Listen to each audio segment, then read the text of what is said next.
Business English with Richard Halligan. In this video, we'll be looking into banking vocabulary. Now, on this first slide, we'll be looking into is account and bank account. So account and bank account. Okay.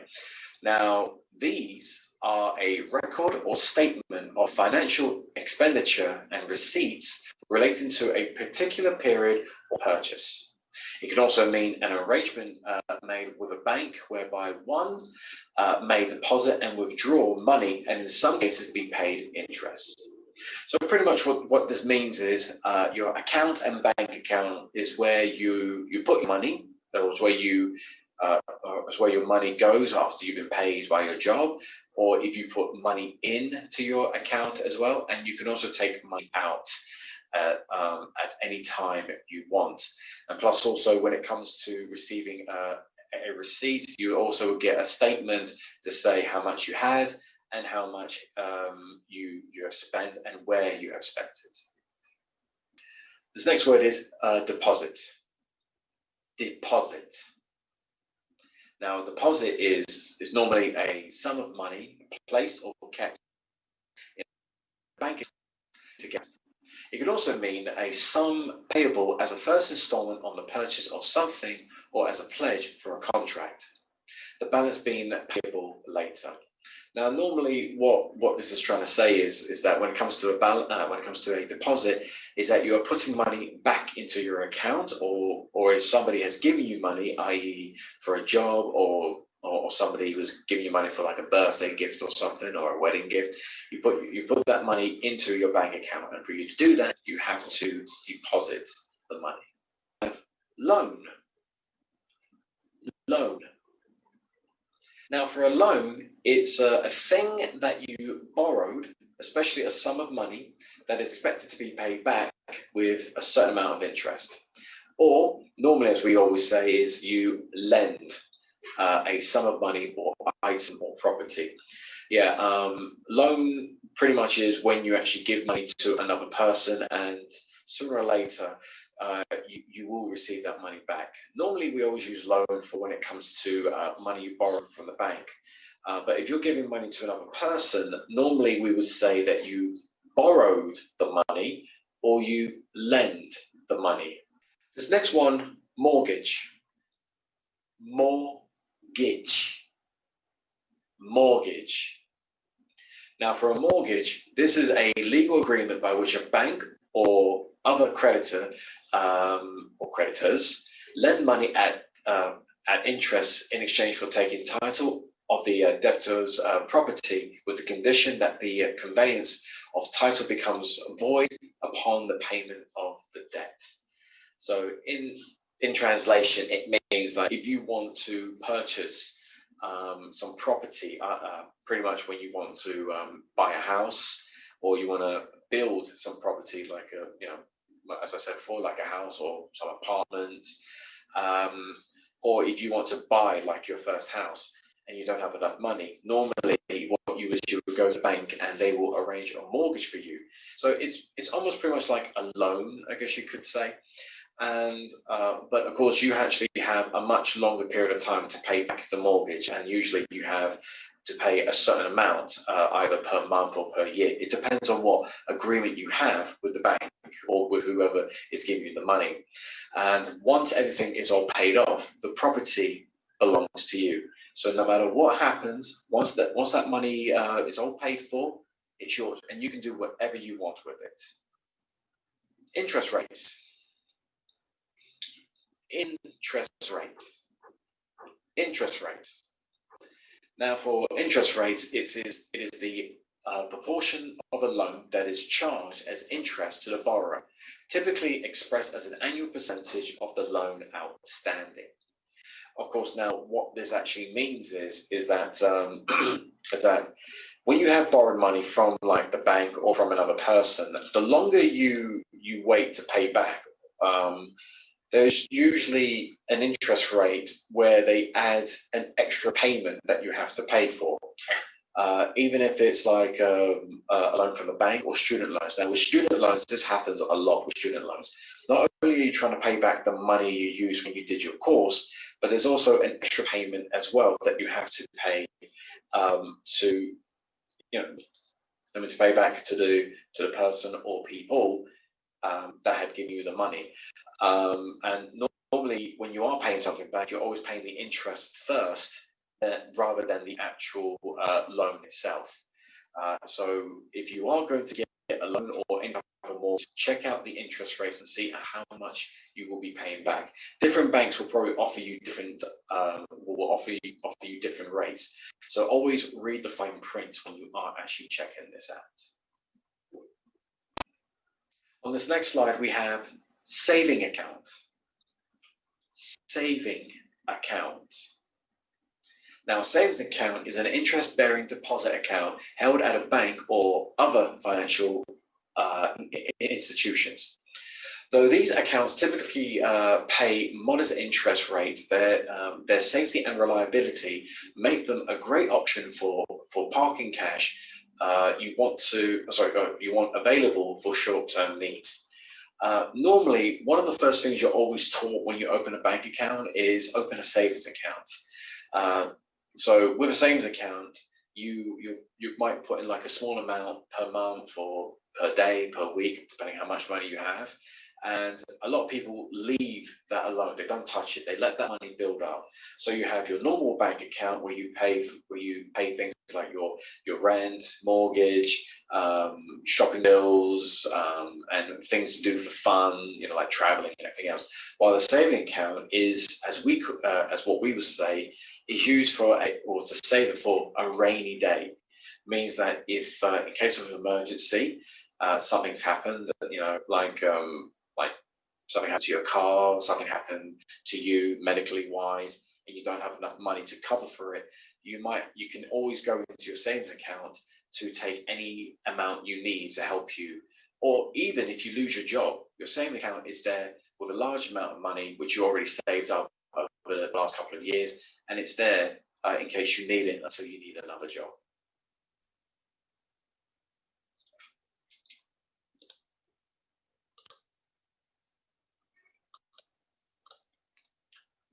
Next is bank balance. Bank balance. Bank balance.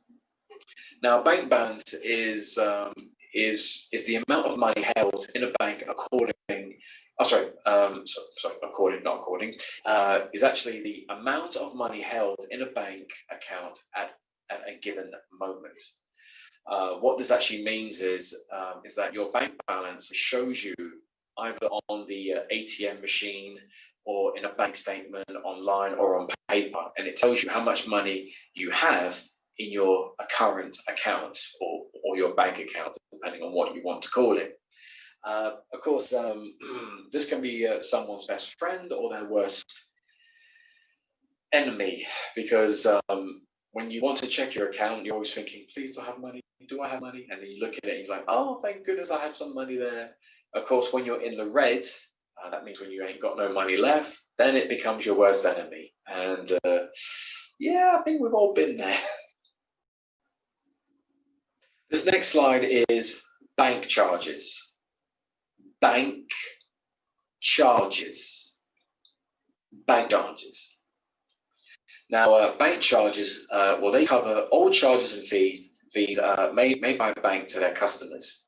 In common parlance, the term often relates to charges in respect of personal current accounts or checking account. So what this means is you can get a bank charge if you have normally what happens is that if you are late with any payments to the bank, or maybe if you probably bought something but you've gone over a certain amount, but you've gone over a certain limit, so that means the bank actually had to cover you when you had to make that payment. So what they do is they actually charge you for the money that for the money that you took out to pay for something that you didn't have enough money for. So this is normally as a bank charge. Of course, you might You might get bank charges that are known for other reasons, but normally this is what you get a bank charge for. One. On this next slide we have is check. Check. Now, before I go into the description about it, if you actually look on your screen very carefully, it says with check it's spelt differently in the US and in the UK. Now, in the US, as you can see, it's spelt with a CK at the end. And unlike with the UK, you have QUE at the end. Now, of course, don't get me wrong. In the UK, we can say check as well. But normally when we use CHECK, check, is normally to say that something has been done. So check is done, it's finished. Now, what check means is a written order to a bank to pay a stated sum from the drawer's account. Now, of course, normally when you first join a bank, you always get a few things from them, like you get your bank card, a credit card, and you also get a little booklet as well. Now, that booklet is known as a checkbook, and inside the checkbook are your checks. And with that one, you write out the amount you want to pay to someone. And when you give this to another person, they'll take it to their bank or to their account, and they will deposit. Remember the word deposit. They will deposit into their account, and after a couple of days, that money will be transferred from your account into another person's account. This next one is bank statement. Bank statement. Like with a bank balance, a bank statement can be your friend or your worst enemy. So what it is a printed record of the money put into and removed from your bank account. So it's like I said, it can be your best friend or it can be your worst enemy any given time. When you want to see how much money has gone into your account, that's the best part, and how much money has actually gone out of your account. That's the sad part. With this next word we have is bounce. Bounce. Now, normally with this word bounce, it means like when something falls and it hits the ground, it comes back up immediately. Or if you hit something against the wall and it ricochets off the wall coming back towards you. This is what is normally known as bounce. But in this type of bounce, this is more kind of like an expression. But let me read the description first. So it's when a check cannot be paid or accepted by a bank because of a lack of money in the account. So as it's pretty much saying is that if you give someone a check to deposit for a payment or to hire someone to do a job, and when they put that money into their account after a couple of days, when they notice that the money has not been transferred, they use the term bounced. It means that you've been given a check with a certain amount of money, but the other person did not have enough money to pay you or to repay you. So when you are giving out checks, make sure you have enough money in your account. Or if someone has given you a check to pay for something, always make sure that the money goes through. Okay, don't leave it for a few days. Always keep an eye on it just in case.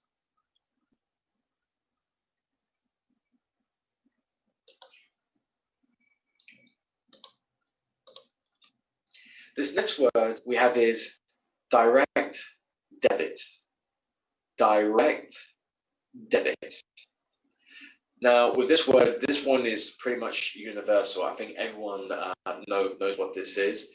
This is where you have an arrangement for making payments, usually to an organization, in which your bank moves money from your account into the organization's account at regular times. So yeah, so when you have a direct debit, this is where you, like as it said, you set up an agreement with a company that they will take a certain amount of money out of your account every month. Normally, this is done through like your bills, your phone bill, your internet bills, your electricity bill, water bill, gas bill, whatever you're paying for. So, let's say, for instance, you have a phone bill and you have to pay, let's say, £100, $100, whatever contract you're on, and that and then when the time comes, at that time, whether you have the money or not, money will be taken from your account and will be paid into the into that company. This next word we have is insurance. Insurance. Insurance. Now, an insurance is an agreement in which you pay a company money and they pay your cost if you have an accident or an injury. So if you have a car, or you decide to go traveling, or if you then the whole insurance is to help cover your medical bills, your home, any damages that's done to your home, or any damages that's done to your furniture, things like your television, your hi-fi system, your computer, or even anything that's happened to your vehicle. If anything ever happened to them, like anything's been stolen or damaged, you can use your insurance to buy. Maybe not buy, to get a replacement. When it comes to your medical bills, your insurance or your health insurance, in what's known in some countries, will cover the cost of any surgeries or medication that you need to help you recover. It's the same if you get insurance for your car. If you crash into someone or you have an accident, your insurance should be able to cover the damages that happen to your car. But of course, also it can also work the other way. If someone crashes into you, you can actually get the insurance detail of the other person, and their insurance company can pay for the damages that was done to your car. This next word is overdraft. Overdraft. An overdraft is the act of overdrawing a bank account. So what this means is, an overdraft is that on every bank account, you have a set limit to how much you can take out. Of course, obviously, if you've got like tons of money, that is no problem. But when you start getting to near the end of how much money that you have in your account, you will notice on your screen that you have a limit to say how much you can take out until more money is put back into your account.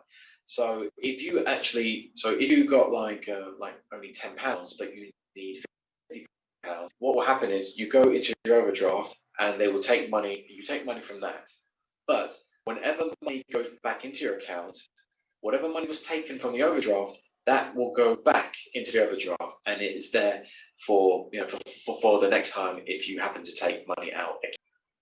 For this next word we have is debt. Debt.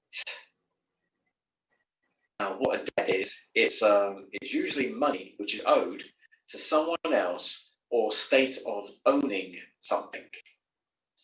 So what this means is that if you borrow money from someone, you are forever in their debt until the money is paid back. Or normally, a debt is normally where you do a favor for someone, and somewhere down the line, you will be asking them to do a favor for you. So this is what is known as a debt. Normally what people always say is, if somebody owes you something, you would say like, oh, you are in my debt. Sometimes I am in your debt. And plus also, you could even say something like, you owe me, or I owe you. So this works different ways.